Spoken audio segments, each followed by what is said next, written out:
So Christmas is next week, and I'm sitting here reminiscing about all the cool geek-related, nerd-related gifts I ever got coming up through Christmas. Probably my most memorable was the one when I got my Super Nintendo for Christmas. And the reason why that was so memorable because I didn't think I was going to get that motherfucker. I was a bad kid that year. I don't know why I couldn't stop drawing Ninja Turtles in class. I couldn't stop talking in class. I was just bad for no damn reason. And I didn't think I was going to get it. But when I looked in that tree and I saw my Super Nintendo, I was like, man, yeah, Santa looked out. But the true story is probably my parents already bought it and they won't go take it back. But I really enjoyed that Christmas. Plenty of other video game consoles I got, plenty of toys, but that one stands out because I really didn't deserve it. If I'm being honest, I didn't deserve that gift. So with Christmas around the corner, what's the best geek gift that you've ever received? Was it a telescope? I don't know. Video game system like myself? A molding set of some sorts, something just, geeky and nerdy, a computer baby, a laptop. What's the geek gift that stands out to you during Christmas? Let me know. All right. Ladies and gentlemen, blurs and nerds, freaks and geeks. This is Do You Speak Geek? DYSG, keep it real, that's key. We the best OGs, dope topics, come see. DYSG, keep it real, that's key. We the best OGs, dope topics, come see. I got a question, do you speak geek? Yeah. New episodes on the podcast dropping each week. Get hip to the game, I'm giving y'all a sneak peek. Flavor for your ears, bars flowing on unique beats. Blurs and nerds, freaks and geeks. The source wall Wednesday dropping comics you should cop. I think you'd ought to peep. Don't sleep on Dono and Nix. They preaching the gospel, real ish ill like mono. They sick. Thumb life if you're into games with combos and kicks. This podcast is a gift. It's as real as it gets. Blurs taking over with clever marketing. We gain exposure, feeding the community magic. Your boy's a nerd promoter. The dialogue is Jimmy Crackcorn. We aiming for gold. The truth was told. I can't speak for other platforms. Sharp as cats out like knives, claws, and tack thorns. We blacking out, going crazy like a black storm. DYSG, don't forget to follow back. Hosting on the airwaves, always keeping it a stack. Flowers to my haters, psych. I ain't giving y'all jack. Number one on the charts, give your boy a gold plaque.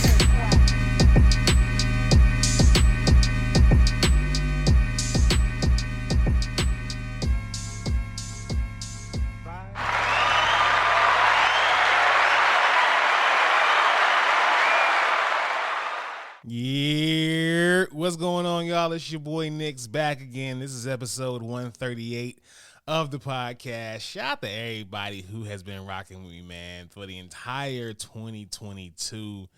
Y'all, I love y'all to death. Give yourselves a round of applause.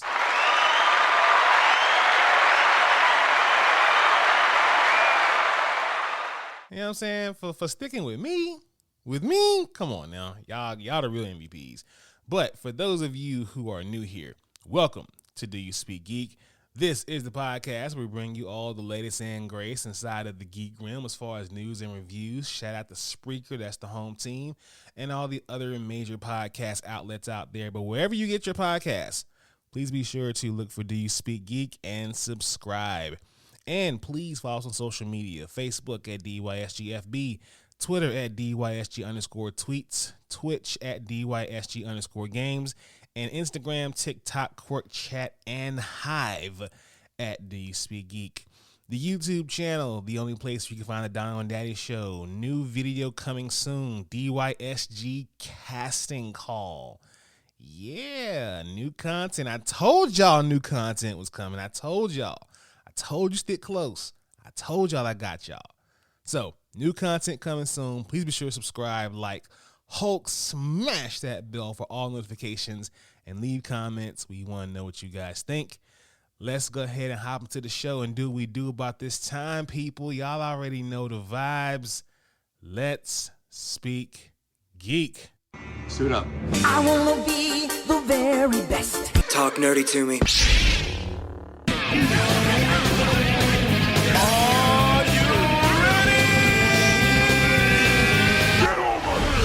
All right, we got reviews coming at you at Rapid Fire. Avatar: The Way of Water. It's a clear improvement on its predecessor, and though its story isn't breaking any new ground, its jaw-dropping visuals make this an irresistible return to Pandora. Check this one out. The Witcher: Blood Origin. Netflix's The Witcher: Blood Origin proves that there's plenty of narrative meat left on the bone for Andrzej Sapkowski's imaginative universe with dynamic heroes and an action-packed story. Kindred Season 1.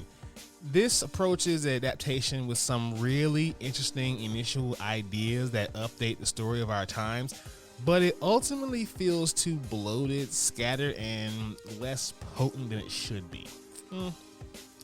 Whatever. And finally, we have Sonic Prime Season 1. It's a fun, family-friendly animated show for new and longtime Sonic fans. Check that one out. Now, let's hop into my favorite portion of the show. Y'all know the vibes. Source Wall. Man, you come right out of a comic book. Behold the Source Wall. Can you read, my son? Well, that depends. There is nothing wrong with reading a story and looking at the pictures. Enough said. Stan, the pull list this week. How can we top last week? We gonna try. Dark Crisis on Infinite Earths, number 7. This is the final issue in the run, y'all. The Great Darkness is defeated, but the final war has only just begun between the remaining heroes and Deathstroke's Dark Army. Who will be left standing? The Justice League and the Infinite Earths have returned, but at what cost? Do not miss the shocking conclusion that launches the DCU into 2023. Check that one out, y'all. X-Men Annual number 1. The newest X-Men burns up the spotlight. In a surprising turn of events, Firestar, who has not yet fully embraced Krakoa, was elected to the X-Men at the Hellfire Gala. Her story with her mutant nature is a tumultuous one for many reasons, but her record as a hero is exemplary. Can she wrestle with her past in time to rise to the occasion thrust upon her? We will see. Batman vs. Robin number 4. As the final battle erupts between Batman and Robin at the heart of Lazarus Island, a strange tremor rocks the combatants to their senses. This isn't an island after all. It's a volcano. With the devil Neza pulling the strings and unbelievable transformative power about to explode out into the world, our heroes have no choice but to do the unthinkable. Fall back. A battle between father and son goes global as the Earth enters into the Lazarus planet. Wow. Can you imagine like everybody you know coming back from the dead and just being crazy? Anyway, Vanish number 4. Oliver goes to war with Battery while Deacon and Halcyon clash. The Prestige is attacking from all sides as their master plan begins to take shape, and a few jaw-dropping revelations pop up along the way. It's an all-out battle of mystic savagery that sets up our next arc coming at you in March 2023. Y'all, Vanish has been a dope book. If you're not reading that one, check it out. I highly recommend it. I Hate Fairyland number 2. Gert is more jaded than ever when she discovers the secret behind the mystery man offering her a mission he doesn't think she can refuse. Eisner Award-winning writer Scotty Young and artist Brett Bean continue the triumph return of I Hate Fairyland. This one is hilarious, y'all. Please check this book out. Hitomi number 3. Hitomi's lessons under Yasuke result in a trial by fire when the mismatched warriors agree to rid a village of its twitch problem. The pair soon learns the village hides a much darker and more evil secret than the occult. Witches and samurai, gotta love it. And finally, we have Wakanda number 3. The spotlight on great characters who have defined Wakanda continues taking us back into time to the heart of Killmonger, a haunting story that explores his earliest days under the thumb of Ulysses Claw and the early foundations of the man who will one day bear a scar for each of his kills. Plus, the third chapter of the Evan Narcisse and Natasha Bucco's History of the Black Panthers focuses on the mysterious Nahanda as she bands together with the medieval Avengers. Y'all, Wakanda has been a great book. It's not one you should be missing right now. So please pick this one up and many others this week at your local comic book store. Let's watch this. Watch this, y'all. Thunder!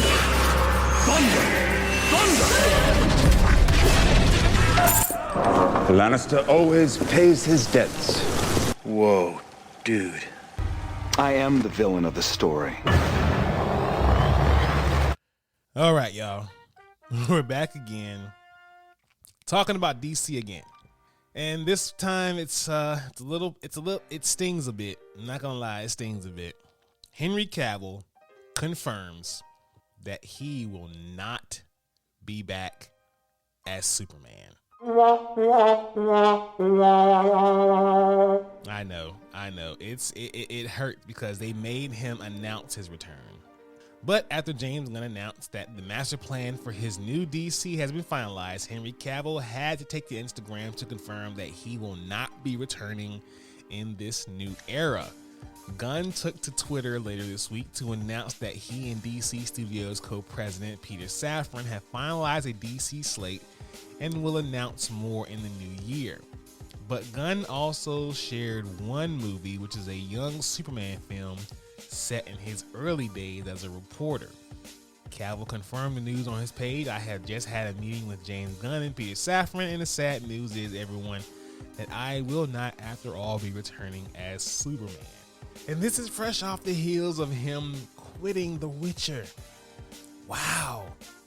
So he quit The Witcher for no reason. However, Amazon Studios announced that it has secured the rights to Warhammer 40K and plans to start a universe of Warhammer programming that will be executive produced and star Henry Cavill. So, it's not all bad for the star, but man, that sucks that they made him announce that he'd be back, and that's like, you know what? Go tell him you lied. It's like, what? Oh man, but I had my own opinions on this. If y'all check out DYSG's TikTok, you'll see my latest video concerning a younger Superman and why it's not a bad idea after all. Check that one out. Now, My Hero Academia, Boku no Hero, heads to Netflix.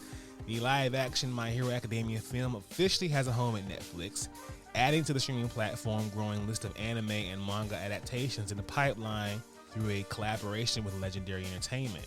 According to The Hollywood Reporter, the Netflix My Hero Academia screenplay comes from writer Joby Harold.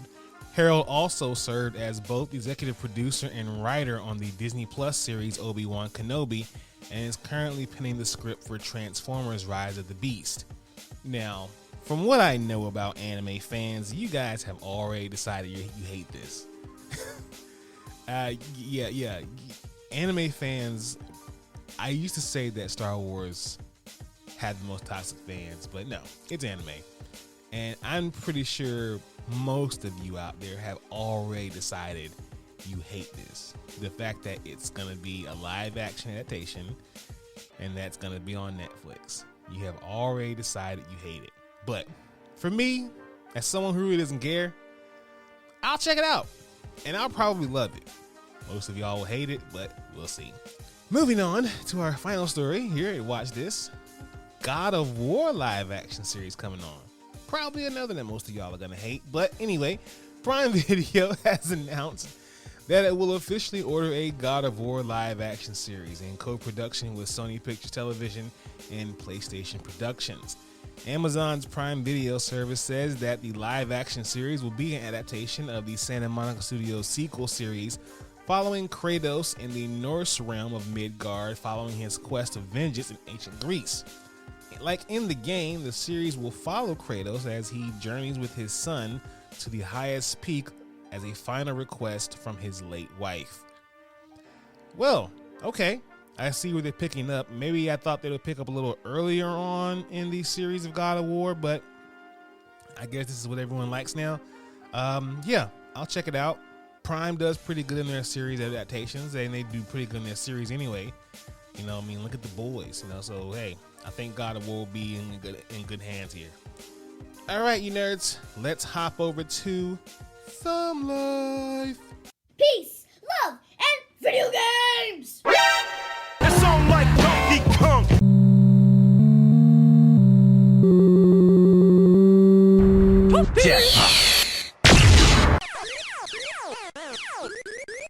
That man is playing Galaga.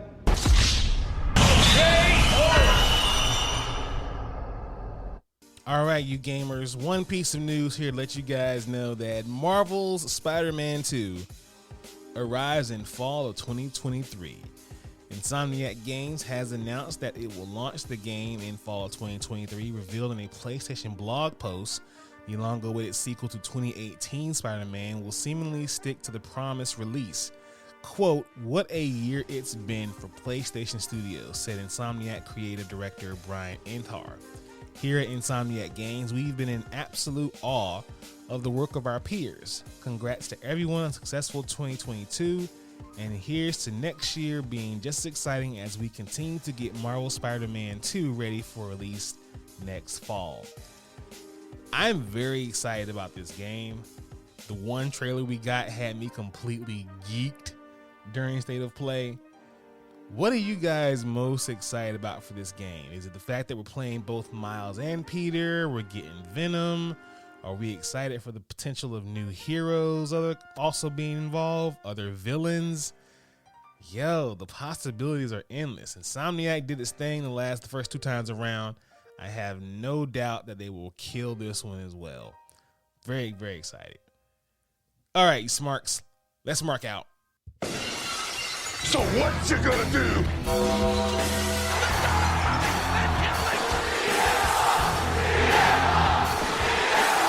Goodbye, and good night.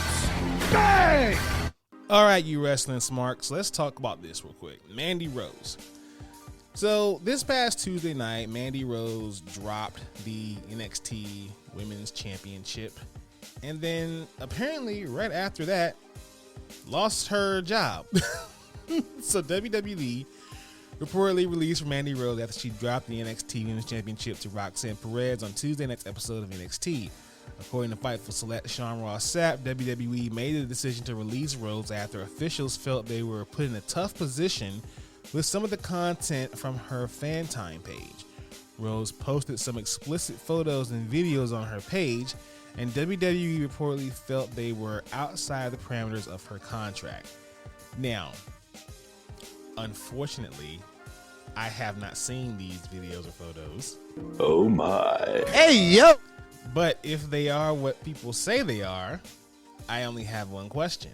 You fire Mandy Rose, yet you keep Scarlett Bordeaux, and she has an OnlyFans. Kind of weird. I will say this though, Mandy Rose, while not the best in-ring talent that there is, you, as in WWE, you guys pretty much capitalized off of her sexuality for her entire career. You pretty much told Athena that she had to be sexy like Mandy Rose. And then when Mandy Rose does some sexy shit, you fire her? Make it make sense. That's all I'm saying. That's all I'm saying. Make it make sense. Ah, man. Speaking of people who don't make sense, Vince McMahon. Vince announced his retirement back in July and stepping down from all positions in the company, and numerous sexual allegations pretty much led to that. The Wall Street Journal dropped a report regarding McMahon on Tuesday, stating that 2 or more women have come forward seeking damages from McMahon, and former WWE Rita Charlton and former California Spa employee, the latter of whom had accusations that had not been previously reported, have also come forward. However, in that same report, it was speculated that fans have learned that Mr. McMahon was going to attempt a comeback to WWE, as he was under the belief that the legal advice to step down was incorrect. The reception to this news was as swift as it was negative. Within hours, Sean Ross Sapp of Fightful Select had numerous people within WWE reach out to say that they wanted nothing to do with McMahon. The Wall Street Journal also reported negatively to the news as WWE stock dropped by more than $3 by the end of trading on Tuesday and has continued to decline throughout the week. While it's initially believed WWE stock would collapse when McMahon stepped down from the leading company, it actually has been a steady incline, with Stephanie McMahon, Nick Khan, and Triple H now being in charge. Basically, Vince, don't bring your ass back here. It's not a good look for you to come back. And from everything as big as how it will look to stockholders, to just your allegations to the company within its business practices, down to something that's small in significance but as big to us fans as creative, we don't want you back. Thank you for the memories, but we're good now. Stay where you are, dude. No one wants you back, myself included. But anyway, that's just how I feel. Okay, that's the pod, everybody. I hope everyone had a good time. I'm gonna go ahead and hop out of here. Thank you all for listening. Please be sure to listen to this podcast. Subscribe to this podcast. Let your boy know what you think about this podcast. Please visit on social media: Facebook, Twitter, Instagram, Twitch, TikTok, and Hive. Check out the YouTube channel. Like, subscribe to the videos there. As always, people, live to play to win to live. I speak geek. Do you speak geek?